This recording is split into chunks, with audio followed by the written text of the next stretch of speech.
옆에 있는 분들이 이렇게 좀 고백했으면 좋겠습니다. 올 한 해도 하나님과 하나님의 말씀을 삶의 기준으로 삼으시길 축복합니다. 라고 좀 함께 고백하면 좋겠습니다. 너무 긴가요?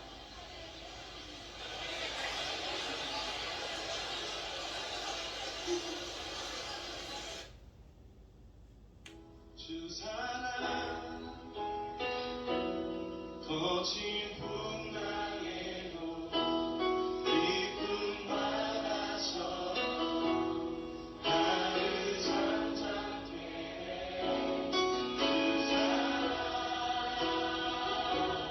내 영혼의 완성 그 사랑 위에서 주 사랑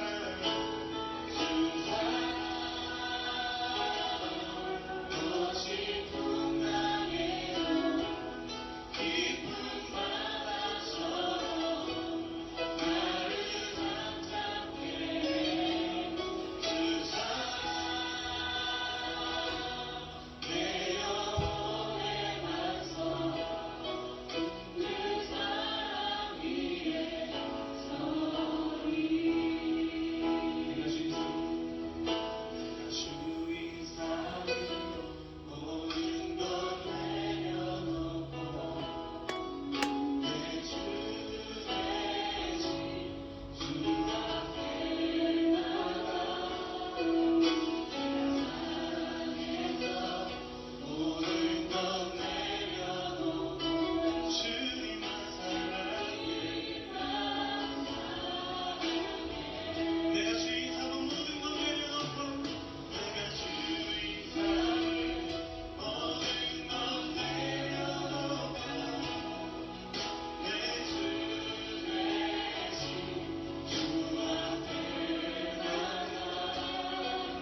내가 사랑해서 모든 것 내려놓고 주님만 사랑해.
우리가 주님을 기뻐할 수 있는 것은 주님이 우리의 기쁨이 되시기 때문입니다. 이미 우리 안에 완벽하게 주님께서 이루신 것 때문에, 그리고 이루실 것을 우리가 신뢰하기 때문에 하나님이 완전하시기에 내가 나의 삶과 환경을 기뻐하기보다 나의 삶을 인도하실 주님을 기뻐하는 것임을 고백합니다. 주님, 우리가 주님의 사랑 가운데 있음을 감사합니다. 오늘도 우리를 붙드신, 하나님 나의 삶을 붙드신 주님의 사랑을 우리가 기억하며 우리가 누구인지, 하나님 그 사랑에 우리를 위해 피 흘려 죽으신 그 주님의 그 놀라우신 사랑을 기억하며 우리가 살길 원합니다. 우리가 주의 사랑을 기억하며 다시 한번 이 찬양 드리며 주 앞에 나아갔으면 좋겠습니다. 하나님, 나의 삶을 붙드신 주님, 나의 삶을 덮으신 주님의 은혜와 사랑을 감사합니다. 나의 삶이 주의 되시는 건지 내가 주 이상 모든 것 내려놓고 내 주 대신 주 앞에 사랑했던 모든 것 내려놓고 주님만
기도하며 나아가기를 원합니다. 하나님, 나의 구원하신 주님의 사랑을 우리가 오늘 경험하게 하여 주시옵소서.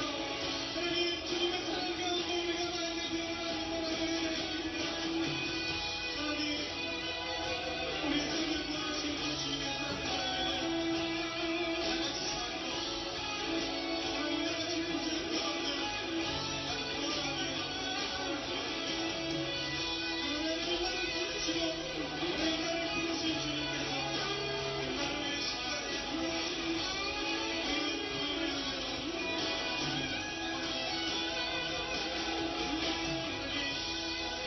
그들대로 많은 것들을 하나님 진정 우리가 구해야 될 것, 하나님 아버지 하나님의 사랑을 구하는 하나님 그것이 우리가 살면서 중요한 많은 일이기 때문에 하나님 잊혀지고 고백하지 않는 것 같습니다. 하나님 우리를 부르신 주님의 사랑 관계로 우리가 온전히 나아가게 모두 우리가 주님의 하나님을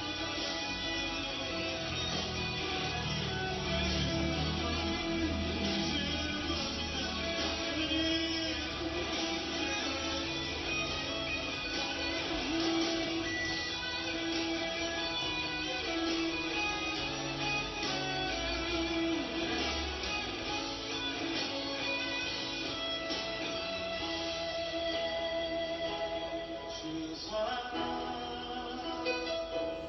거친 풍랑에서 깊은 바다처럼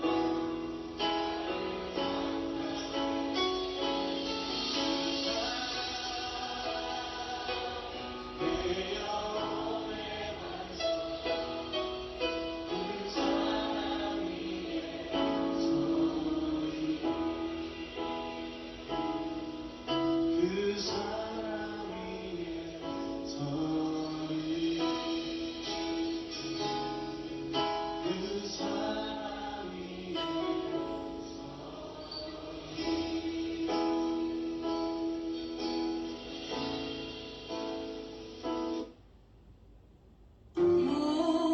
목마른 사슴 시내 물을 찾아 헤매이듯이 내 영혼 주를 찾기에 날을 바라나이다. 목마른 사슴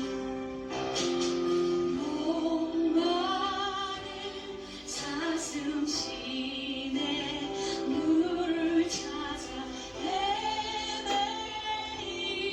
헤매이듯이 내 영혼 주를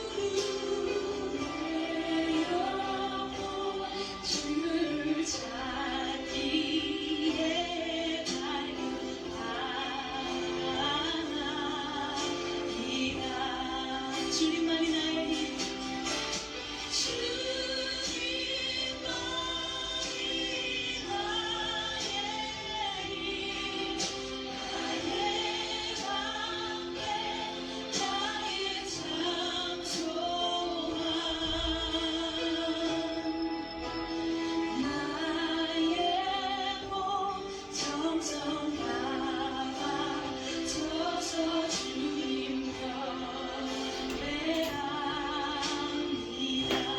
경배합니다. 그보다 귀한 나의 주님 내게 만족 주신 주 당신만이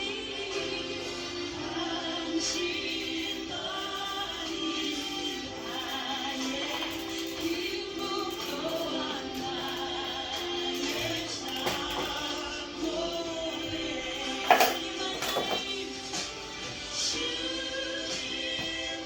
날도 시원하겠다 그러는데 이건 에어컨 틀을게요. 더워?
성령님 마음으로 보내 내 몸을 감싸며 주어지는 평안한 만족함을 느끼네. 다시 고백할까요? 따스한 성령 따스한 성령님 마음으로 보내 내 몸을 감싸며 주어지는 평안한 만족함을 느끼네. 부르신 곳에서 나는 예배하네. 넌 사랑해도 나는 예배하네. 부르신 곳에서 나는 예배하네. 넌 사랑해도 나는 예배하네.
이루신 곳에서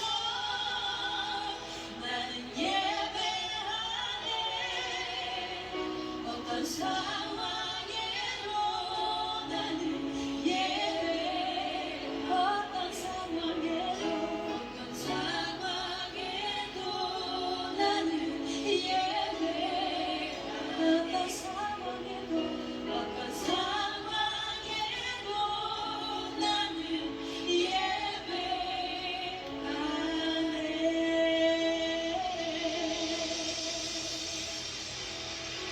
어떤 상황에도 주님 앞에 나아가 예배할 때마다 우리 예배를 기뻐 받으시는 주님이신 여러분 믿으시기를 바랍니다. 우리 함께 좀 여러분 옆에 있는 분에게 이렇게 고백하면 좋겠습니다. 여러분 삶의 자리에서 주님과 사귀시기를 축복합니다. 그렇게 함께 고백하면 좋겠습니다. 삶의 자리에서 여러분 한 사람 한 사람이 주님과 사귀며 주의 가운데 나아가기를 축복합니다. 네, 오늘 특별히 예배 가운데 굉장히 많은 분들이 함께 하셨는데요. 오늘 마커스가 처음 오신 분들을 축복하고 함께 축복하는 시간을 갖기를 원하는데 오늘 이 시간 예배 처음 나오신 분이 계시면 자리에서 일어나 주실 때 우리 함께 좀 큰 박수로 환영했으면 좋겠습니다. 함께 축복합시다. 주님의 사랑이 당신을 통해 온 세상 가운데 전해지기를. 주님은 나무 당신은 가지니 사랑의 열매 맺길 축복해요. 예, 축복합니다. 자리에 앉혀도 좋습니다. 이 시간에는 옆에 있는 지체들과 함께 축복하면 좋겠습니다. 주님의 축복이 당신을 통해 열방 가운데 흘러가기를.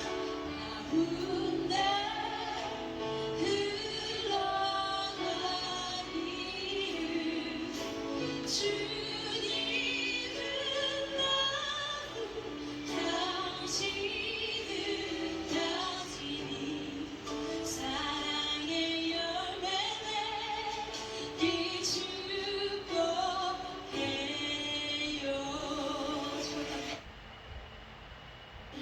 우리 보좌 앞에 모였네.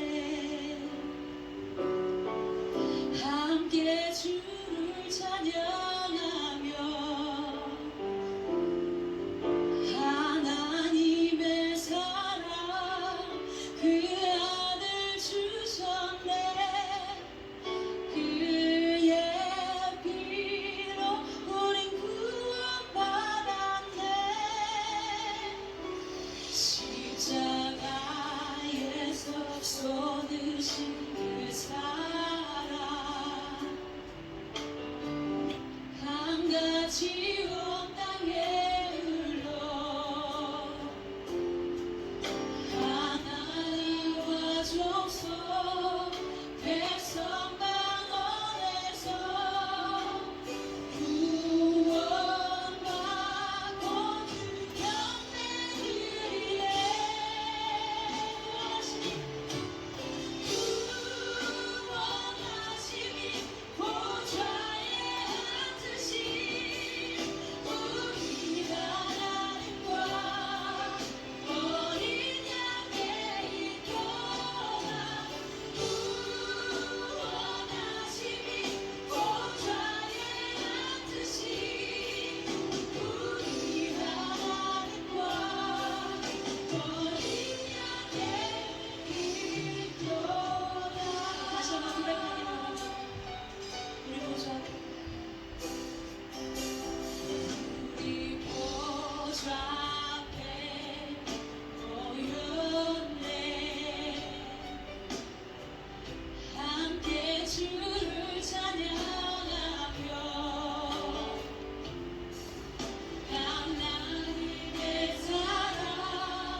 8월 24일 3일밤 예배를 시작하도록 하겠습니다.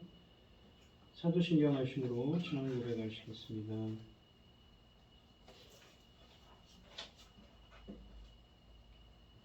전능하사 천지를 만드신 하나님 아버지를 내가 믿사오며 그 외아들 우리 주 예수 그리스도를 믿사오니 이는 성령으로 잉태하사 동정녀 마리아에게 나시고 본디오 빌라도에게 고난을 받으사 십자가에 못 박혀 죽으시고 장사한 지 사흘 만에 죽은 자 가운데서 다시 살아나시며 하늘에 오르사 전능하신 하나님 우편에 앉아 계시다가 저리로서 산자와 죽은 자를 심판하러 오시리라. 성령을 믿사오며 거룩한 공예와 성도가 서로 교통하는 것과 죄를 사하여 주시는 것과 몸이 다시 사는 것과 영원히 사는 것을 믿사옵나이다. 아멘. 찬송가 314장입니다.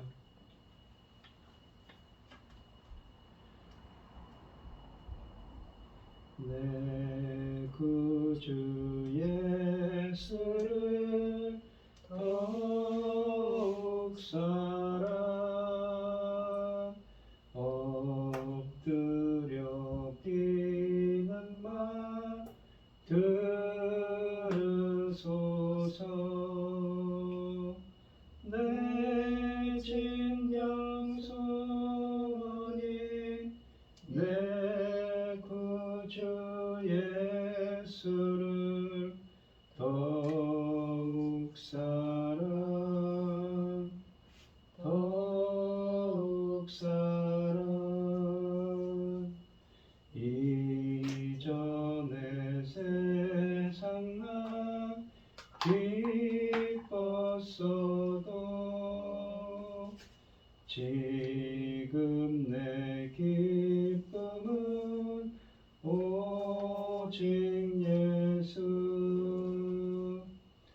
다만 내 비는 말 내 구주 예수를 더욱 사랑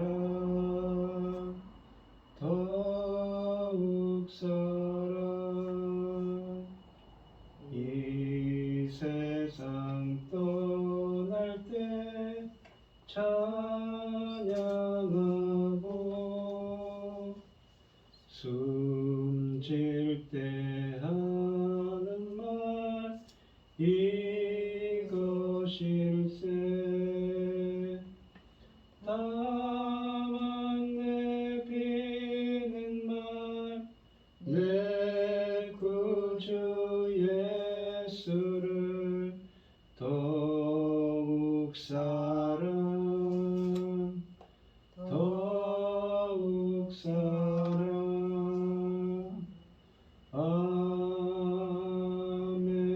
아멘. 오늘 함께 하실 하나님의 말씀은 로마서 16장 1절로 16절 말씀입니다. 로마서 16장 1절로 16절입니다. 교독을 하도록 하겠습니다. 제가 먼저 하겠습니다. 성경 봉독하시고 구현희 집사님 기도해 주시겠습니다. 내가 겐그리아 교회의 일꾼으로 있는 우리 자매 베베를 너희에게 추천하노니 너희는 주 안에서 성도되어 합당한 예절로 그를 영접하고 무엇이든지 그에게 소용되는 바를 도와줄지니 이는 그가 여러 사람과 나의 보호자가 되었습니다. 너희는 그리스도 예수 안에서 나의 동역자들인 브리스가와 아굴라에게 문안하라. 그들은 내 목숨을 위하여 자기들의 목숨 가지고 내놓았나니 나뿐 아니라 이방인의 모든 교회도 그들에게 감사하느니라. 또 저의 집에 있는 교회에도 문안하라. 내가 너 사랑하는 에베네도에게 문안하라. 그는 아시아에서 그리스도께 처음 맺은 열매니라. 너희를 위하여 많이 수고한 마리아에게 문안하라.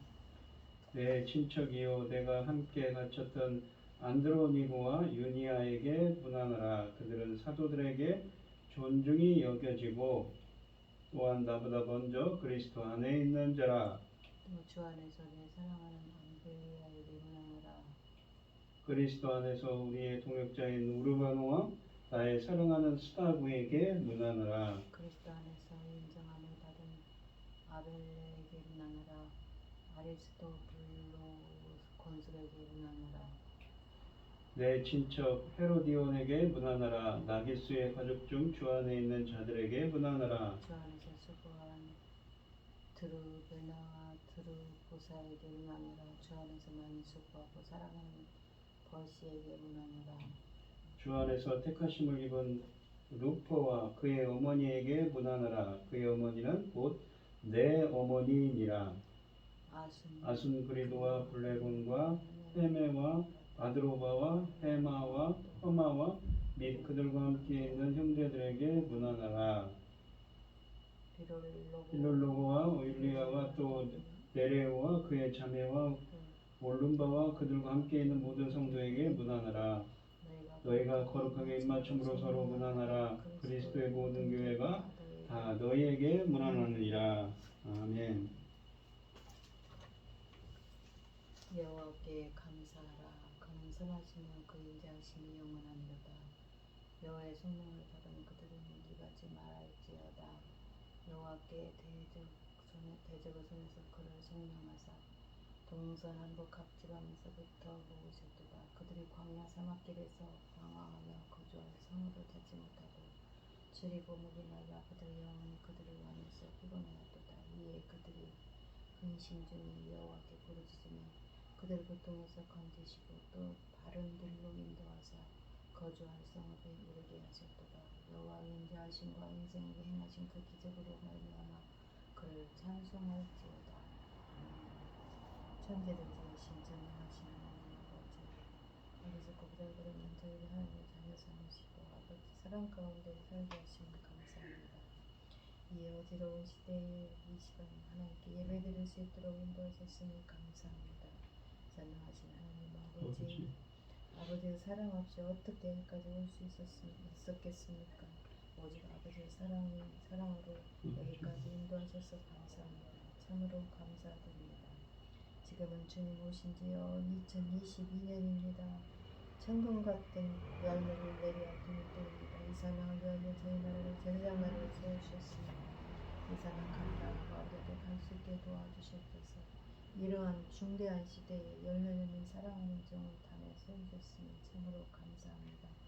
열매 맺는 이 귀중한 말씀을 통하여 하나님의 기뻐 받으실 열매가 아버지 원하시는 분량만큼 나올 수 있도록 소원하옵니다. 이 사명 감당하는 저희가 존재하는 이유가 바로 이 사명 때문입니다. 그래서 이 사명 잘 감당하고 아버지 앞에 갈 수 있도록 도와주시옵소서. 이 모든 말씀 엉망죄악 가운데서 우리를 구원해 주신 예수 그리스도 이름으로 기도하옵나이다. 아멘.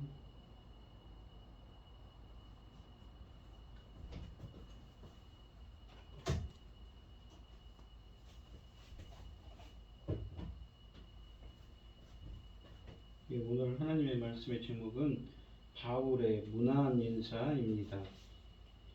이 바울은 지금 고린도 교회에서 지금 감옥에 갇혀 있지만 이 로마 교회의 베베를 추천하고 로마에 있는 옛 동역자들과 가정교회 지도자들의 이름을 일일이 열거하며 문안 인사를 부탁드립니다. 그러니까 이 편지를 이제 끝마칠 때가 됐습니다. 하지만 자기와 함께한 동역자들에게 위에서 기도해 달라고 그들에게 안부를 물어달라고 부탁을 합니다.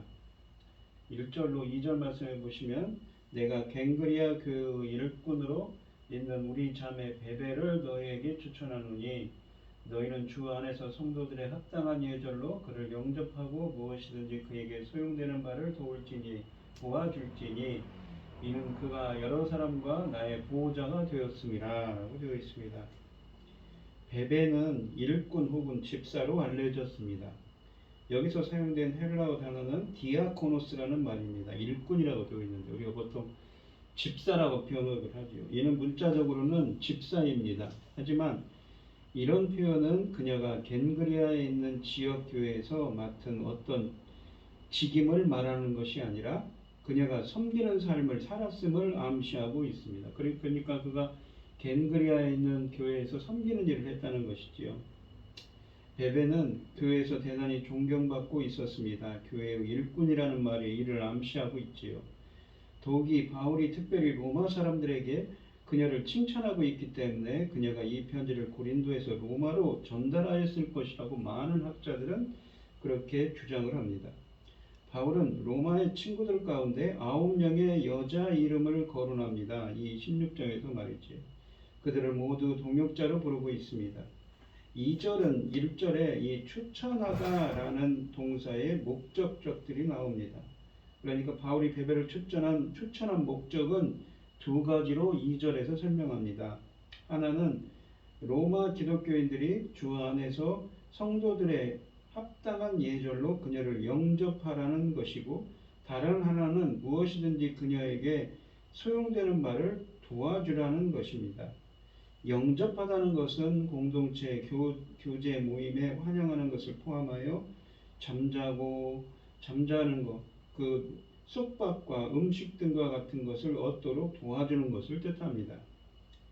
이 주 안에서 또는 그리스도 안에서란 표현은 16장에서 빈번하게 등장합니다. 주 안에서 그녀를 영접하는 것은 그리스도와 연합하여 교제하는 동일한 형제 자매로서 그녀를 영접하려는 것입니다. 성도의 합당한 예절로라는 말은 성도들이라면 마땅히 받을 만한 환영 또는 성도들이라면 마땅히 베풀어야 할 환영의 성격을 뜻합니다. 베베를 추천하는 바울의 두 번째 목적은 무엇이든지 그녀에게 소용되는 바를 도와줄 것을 요청하는 것입니다. 무엇이든지 그녀에게 소용되는 것이란 문구는 좀 어색한 표현이지만 그 의미는 분명합니다. 그녀가 너희에게 도움을 받을 필요가 있는 것은 무엇이든지 라는 의미입니다. 바울은 그녀가 필요로 하는 것은 무엇이든지 도와주라고 부탁한 것이라고 할 수가 있는 것이지요. 베베를 도와줘야 할 이유가 본문 이 하반절에 2절 하반절에 언급됩니다. 이는 그가 여러 사람과 나의 보호자가 되었습니다. 이 말씀 가운데 가장 논란이 되는 단어는 보호자란 말입니다. 바울의 보호자라는 말인가요? 여기서는 보호자가 아니라 후원자로 번역하는 것이 적합합니다. 후원자는 다른 사람들이나 나그네들을 돕는 사람을 가리킵니다. 갱그리아는 고린도의 동쪽 항구 도시였기 때문에 그녀는 후원자로서 바울과 같은 전도자들을 대접하고 다른 여러 도움을 주었다는 것이지요. 베베는 자신의 신분과 재산과 시간을 바쳐 도움을 필요로 했던 그리스도인 여행자들을 섬겼습니다. 바울은 로마인들에게 바울뿐만 아니라 많은 사람들을 헌신적으로 도왔던 그녀에게 보답하라고 부탁하고 있는 것이지요. 3절 말씀을 보시면 너희는 그리스도 예수 안에서 나의 동역자들인 브리스가와 아굴라에게 문안하라. 이 사도행전 18장에 나오는 브리스가와 아굴라입니다. 브리스가와 아굴라는 부부로서 바울과 아주 친한 친구들이었습니다. 그들은 다른 모든 유대인들과 더불어 주후 49년에 클라우디오스 황제에 의해 로마에서 추방되어 고린도로 왔습니다. 거기서 그들은 2차 전도 여행 중이던 바울을 만나서 그를 초대하여 함께 살게 해주었습니다. 브리스가와 아굴라는 바울을 만나기 전부터 그리스도인이었으며 아마 바울에게 로마 교회에 관하여 많은 이야기들을 해주었을 것입니다.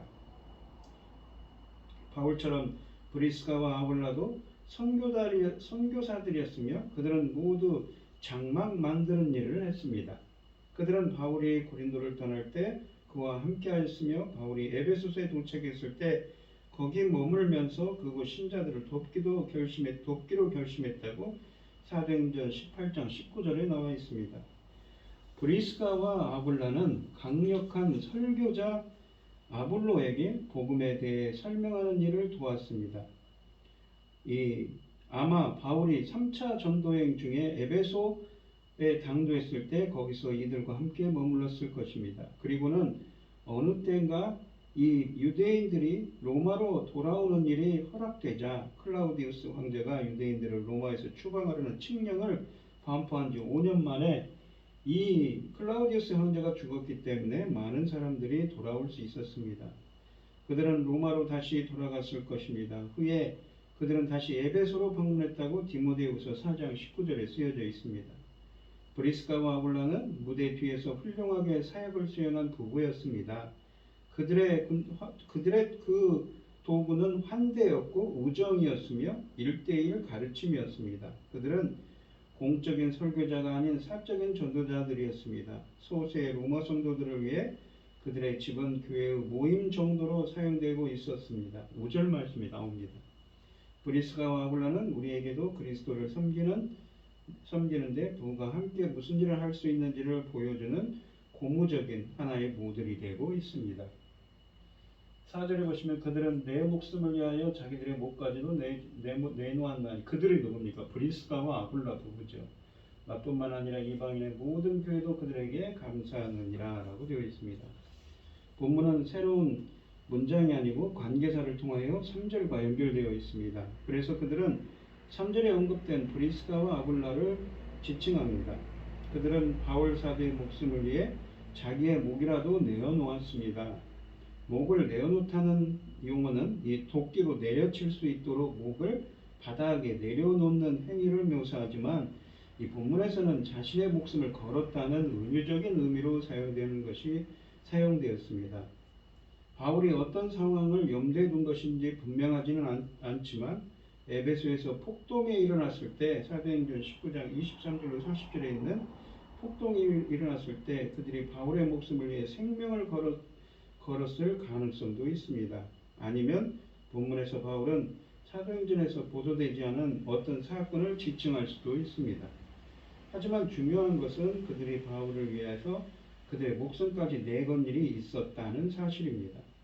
4절 후반부는 이들 부부에 관한 소문이 이방 교회들 가운데서 널리 전해졌다는 것을 시사해 줍니다. 바울은 당연히 그들에게 개인적으로 감사한 마음을 가질 수밖에 없겠지만 중요한 것은 이방인의 모든 교회들도 그들에게 감사한다는 사실입니다. 이것은 이방 교회들이 이방인의 사도를 위해 헌신적으로 일했던 이 브리스가와 아굴라에게 빚진 감정을 갖고 있었다는 것을 시사해 줍니다. 4절 하반절에 언급된 감사는 직접적으로는 4절 상반절에 묘사된 행위에 대한 감사이겠지만 좀 더 넓게는 그들이 바울과 함께 이방 교회들을 위해 수고한 전체 사역에 대한 감사를 지칭한다고 볼 수가 있습니다. 5절에 보시면 또 저의 집에 있는 교회에도 문안하라. 내가 사랑하는 에베네도에게 문안하라. 그는 아시아에서 그리스도께 처음 맺은 열매이라 라고 되어 있습니다. 바울의 문안 인사는 브리스가와 아굴라 부부의 집에서 모인 가정교회에도 확대되고 있습니다. 그러니까 저의 집에 있는 교회라는 건 브리스가와 아굴라의 부부의 집이죠. 초대교회는 3세기경까지 교회 건물을 갖지 못했기 때문에 개별 신자의 가정을 예배와 친교를 위한 장소로 삼았을 때가 많았습니다. 이들 부부의 집에서 모인 가정교회가 고린도전서 16장 19절에서 다시 언급됩니다.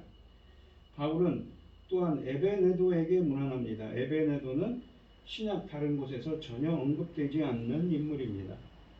아시아에서 그리스도께 처음 읽은 열매라는 바울의 진술은 그가 아시아에서 로마로 옮겨온 이주민이었다는 것을 시사해 줍니다. 열매란 말은 첫 번째 회심한 사람을 의미합니다. 바울이 첫 열매란 표현을 사용한 것은 그의 회심을 기점으로 본격적인 더 많은 회심이 이어졌을 것이라는 생각을 우리에게 전달해 줍니다. 이런 의미에서 그는 아시아 성부에서 이 상징성을 지닌 인물이었습니다.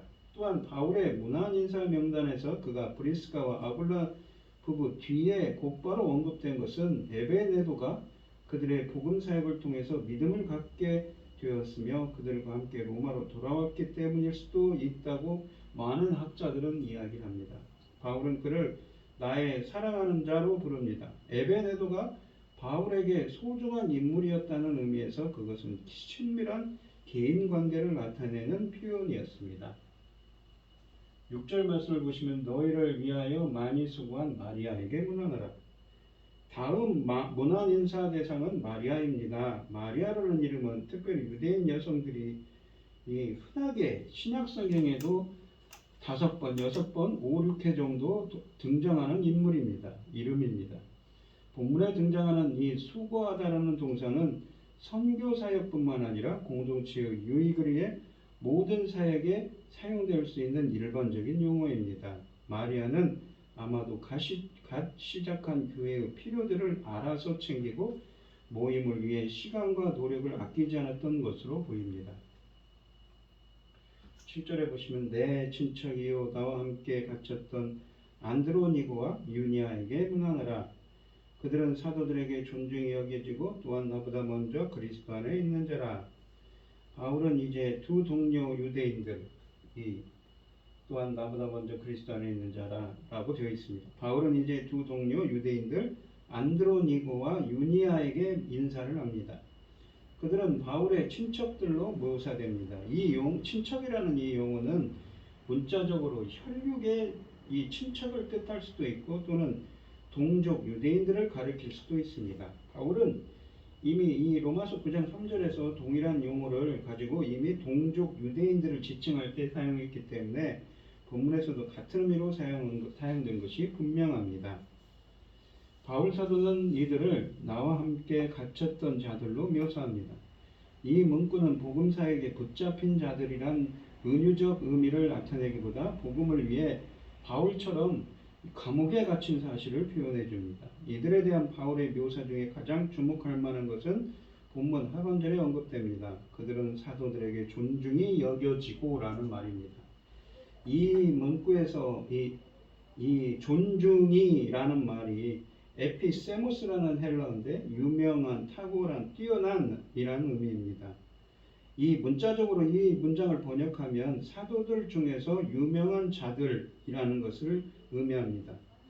이 다수 영어 번역 성경과 성경학자들이 이 번역을 채택합니다. 사도란 말은 속사도 시대에도 이 순회 전도자들에게 이 사용된 바 있는 표현입니다. 그러니까 이 사도는 우리가 성경에 나오는 예수님의 제자들을 표현하는 것이라 넓게는 이 전도자들을 이 당시에 이 초대교회 시대의 전도자들을 사도라고 불렀다는 것이죠. 사도란 용어를 폭넓은 느슨한 의미로 사용하고 있는 것이지요. 바울은 또한 안드로니고와 유니아를 나보다 먼저 그리스도 안에 있는 자로 묘사합니다. 이 진술은 그들이 바울보다 먼저 회심한 그리스도인들이라는 것을 시사해 줍니다. 그들은 초대교회가 시작된 지 얼마 되지 않은 시기에 회심을 한 것이 분명합니다. 그들은 아마도 사도행전 6장에서 언급된 이 헬라어를 말하는 유대 기독교인 그룹에 속했던 자들일지도 모릅니다. 8절 말씀을 보시면 또 주 안에서 내 사랑하는 암블리아에게 문안하라 라고 되어 있습니다. 암블리아는 남자 이름입니다. 아마도 그는 노예였거나 노예 출신 자유민이었을 것입니다. 왜냐하면 로마나 그 밖의 지역에서 암블리아가 노예 이름으로 흔하게 발견되기 때문입니다. 노예들은 대부분 개인 재산을 가질 수 없었던 반면 노예 출신으로 자유롭게 된 자유민은 사업 등 자유로운 경제활동을 할 수 있었습니다. 주 안에서 내 사랑하는 자란 문구는 주 안에서 나의 형제된 자라 이다라는 의미를 담고 있습니다. 9절 말씀을 보시면 그리스도 안에서 우리의 동역자인 우르바노와 나의 사랑하는 스다고에게 문안하라. 우르바노는 로마에서 남자 노예 이름들 가운데 흔하게 발견되는 이름이라고 합니다. 따라서 그는 노예였거나 노예 출신 자유민이었을 것입니다. 바울은 그를 우리의 동역자로 부릅니다. 우리의라는 이 소유격 표현의 의미는 학자들마다 달리 해석됩니다. 바울은 브리스가와 아굴라를 나의 동역자로 이미 3절에서 묘사한 것과 달리 우르바노는 우리의 동역자로 묘사했습니다.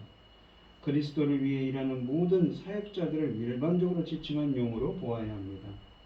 스다브란 이름은 드문 헬라어 이름이지만 황제 가문의 남자 노예 이름을 가운데 등장한다고 고대 문헌에 나와 있다고 합니다.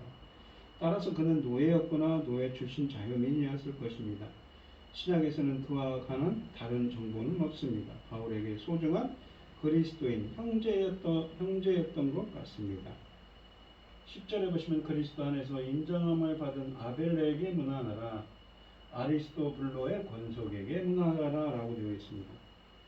권속이라는 건 그 가족들을 의미하죠. 아벨레는 아주 흔한 헬라 이름입니다. 아벨레는 그리스도 안에서 인정함을 받는 자였다고 합니다. 이것은 본래 사람을 거저 인정받는 것을 뜻합니다. 본래 시험을 거쳐서 인정받는 것을 뜻합니다. 따라서 바울은 아벨레가 최근에 거친 특정한 어떤 시련을 염두에 두었을 수도 있습니다. 그는 시련 속에서도 변치 않는 믿음의 헌신을 나타낸 참된 기독교인으로 인정받은 인물이었다는 것이지요. 또한 바울은 아리스토블로의 권속에게 문하라고 합니다. 주목할 만한 점은 바울이 아리스토블로에게 직접 문안하지 않는다는 사실입니다.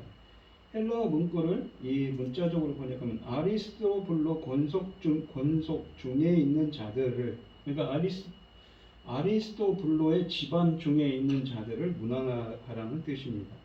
이것은 그의 권속들 중에 믿음을 가진 사람이 일부가 있었다는 것이죠. 11절에 보시면 내 친척 헤로디온에게 문안하라, 나기스의 가족 중 주 안에 있는 자들에게 문안하라 라고 되어 있습니다. 바로선 헤로디온을 내 친척으로 부릅니다. 이 헬라어는 글자 그대로 이 내 피붙인 친척이라기보다 동족을 지칭하는 말입니다. 바울이 문안하는 다음 대상은 나기스의 권속 중 주 안에 있는 자들입니다. 바울이 나기스 개인에게 문안하지 않는 이유는 그의 집안 구성원들 중에서도 일부만이 예수 그리스도를 믿는 사람이었기 때문인 것이지요. 12절을 보시면 주 안에서 수고한 두루베나와 두루보사에게 문안하라. 주 안에서 많이 수고하고 사랑하는 버시에게 문안하라 라고 되어 있습니다. 본문은 3명의 여인들에 대한 문안 인사를 포함하고 있고 그들 모두 주를 위해 수고한 일 때문에 문안을 받았습니다. 그들이 주를 위해 수고했다는 사실은 그들이 교회에 대해서 상당한 독립성을 가지고 일했다는 것을 암시합니다. 특히 바울은 버시가 많이 수고했다고 말할 뿐 아니라 사랑하는 자라는 표현을 덧붙입니다. 이것은 그녀가 바울에게 소중한 자매라는 친밀감을 나타내 줍니다. 13절에 보시면 주 안에서 택하심을 입은 루포와 그의 어머니에게 문안하라. 그의 어머니는 곧 내 어머니이라 라고 되어 있습니다. 이 마가복음 15장 21절에는 구레네 사람 시몬이 알렉산더와 루포의 아버지로 언급되고 있습니다. 만일 마가복음이 로마서에서 저술된 것이 맞는다면 마가복음 15장 21절에 언급된 루포는 로마 기독교에서 잘 알려진 그리스도인이었던 것이 분명합니다. 로마 교회는 아직 수가 많지 않았기 때문에 바울이 또 다른 로마 교회의 루포를 지칭할 가능성은 낮습니다. 시몬은 우연치 않게 십자가를 짊어진 예수님 옆을 지나가다가 로마 군인들의 강요로 그의 십자가를 대신 짊어진 인물이었습니다. 그가 언제 예수를 믿게 되었는지 분명하지 않으나 예수님의 부활 이후에 그의 가족 모두가 믿음을 갖게 되었을 것입니다. 바울은 루포를 주 안에서 택하심을 입은 자로 묘사합니다. 택함을 입었다라는 표현은 모든 기독교인들에게 적용될 수 있는 말이기 때문에 그것은 단순히 사랑하는 자와 대등한 용어일 수 있습니다. 하지만 바울이 유독 루포만을 선정하여 택하심을 입은 자로 언급한 사실을 주목할 필요가 있습니다. 이것은 그가 교회 내에서 어떤 특정한 역할을 하기 위해서 특별히 선택된 자였다는 것을 의미하고 있습니다. 또한 바울은 이 루포의 어머니에게 인사를 하면서 그녀를 그의 어머니 곧 내 어머니로 부릅니다. 이 진술은 바울과 루포가 친형제지간이라는 것을 뜻하지 않습니다. 바울은 어떤 계기로 루포의 어머니를 알게 되었고 그녀는 바울에게 친어머니처럼 친절하게 되어주었을 것입니다. 그녀는 여러 지역을 여행하면서 바울의 선교 사역을 위해 후원자 역할을 했을 것입니다. 만약 루포가 마가복음에 나오는 사람과 동일인이라면 바울은 그의 어머니를 시리아의 안디옥에서 만났을 것입니다. 루포의 아버지 시몬은 그곳 교회의 교사였던 시몬과 동일인입니다. 바울은 바나바에 이끌려 시리아의 안디옥에 왔으며 거기서 1년을 보냈습니다. 아마 바울은 그들과 함께 살았을 것이며 루포의 어머니는 바울에게 어머니처럼 특별한 관심과 사랑을 베풀어 주셨을 것입니다. 14절을 보시면 아순그리도와 블레곤과 허메와 바드로바와 허마와 및 그들과 함께 있는 형제들에게 문안하라라고 되어 있습니다. 아마 이 사람들은 다른 가정교회의 지도자들이었을 것입니다. 이 이름들은 흔한 이름들이며 특별히 교회들 가운데 그랬습니다. 이 15절 말씀을 보시면 이 빌롤로고와 이 율리아와 또 네레우와 그의 자매와 올른바와 그들과 함께 있는 모든 성도에게 문안하라 라고 되어 있습니다. 그들과 함께 있는 모든 성도는 5명이 속해 있는 가정교회를 지칭하는 표현입니다. 바울은 가정교회 구성원들 중에서 5명의 이름만 알고 있었을 것입니다. 16장에서 5개의 다른 부류의 그리스도인의 회중이 언급됩니다. 이 2절로 5절, 10절, 11절, 14절 그리고 15절이지요. 이것은 로마 교회가 단일 지도자의 지휘 아래 감독을 받는 공동체가 아니라 여러 개의 분리된 회중들로 구성되었다는 것을 보여주고 있습니다. 16절을 보시면 너희가 거룩하게 입맞춤으로 서로 문안하라. 그리스도의 모든 교회가 다 너희에게 문안하니라 라고 되어 있습니다. 바울은 지금까지 자신이 알고 있는 개인들과 가정교회의 인사를 한 뒤에 마지막 인사를 덧붙입니다.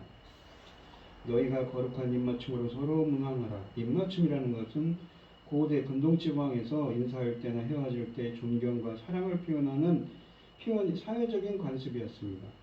거룩한이라는 말을 덧붙이는데 입맞춤이 동료 그리스도인들 사이에서 행하는 엄숙한 행위라는 것을 나타냅니다. 이 경우에 입맞춤은 그리스도를 믿는 자들이 그리스도 안에서 형제자매로 묶여 있다는 연대감을 나타내는 행위입니다. 또한 바울은 다른 교회들이 전하는 문안 인사를 언급합니다. 그리스도의 모든 교회가 다 너희에게 문안하느니라 라고 마칩니다. 오늘 본문 말씀을 보시면 바울은 로마에 흩어져 있는 교회들의 지체들을 일일이 언급하며 서로 문안하고 돌봐줄 것을 부탁합니다. 비록 자신이 개척한 교회는 아니지만 이미 로마 교회의 지체들을 친숙하게 알고 있었고 주 안에서 한 가족으로 인식하고 있었습니다. 이처럼 바울은 한 사람 한 사람의 신앙을 기억하고 부탁하는 참된 사역자였습니다. 우리와 함께하는 성도들이 서로서로 배려하며 사랑을 실천하는 아름다운 공동체가 되었으면 좋겠습니다. 16절에서 성도들이 거룩한 입맞춤으로 서로 문안할 것을 당부합니다. 로마 교회 성도들은 모두 출신 성분과 지위가 다르지만 주 안에서 한 가족이 되었고 그리스도의 모든 교회와도 서로 문안하게 되었습니다. 주 안에서 교회의 지체들을 한 가족으로 영접하고 섬기는 여러분들이 되시고 우리 공동체가 복음 안에서 서로 섬기고 사랑하는 그리스도의 가족이 그리스도 안에서 하나가 되는 가족이 되게 되는 우리 교회가 되게 해달라고 기도하는 여러분들이 되시기를 바랍니다. 기도하겠습니다. 하나님 아버지 감사합니다. 바울은 로마서라는 이 귀한 서신서를 마치면서 문안 인사를 돌립니다. 여러 성도들을 통하여서 이루신 그 로마 교회를 부흥케 하신 많은 하나님의 역사를 기억하며 그들의 헌신과 수고를 기억합니다. 주님 저희들에게도 이런 동역자들이 필요하고 우리들도 이 로마 교회처럼 성도들처럼 서로서로를 배려하고 헌신하고 수고하며 그리스도의 사랑을 실천하는 하나님의 뜻을 이루는 저희들이 되게 하여 주시옵소서. 이 모든 말씀 거룩하신 예수님의 이름으로 기도합니다. 아멘. 찬송가 220장입니다. 220장을 하시고 축도하심으로 오늘 예배를 마치겠습니다. 사랑하는 주님 앞에 형제자매 한자리에 그 신은혜 생각하며 즐거운 찬송 부르네. 내 주 예수 본을 받아 모든 사람 내 몸같이 환난 근심 위로하고 진심으로 사랑하세.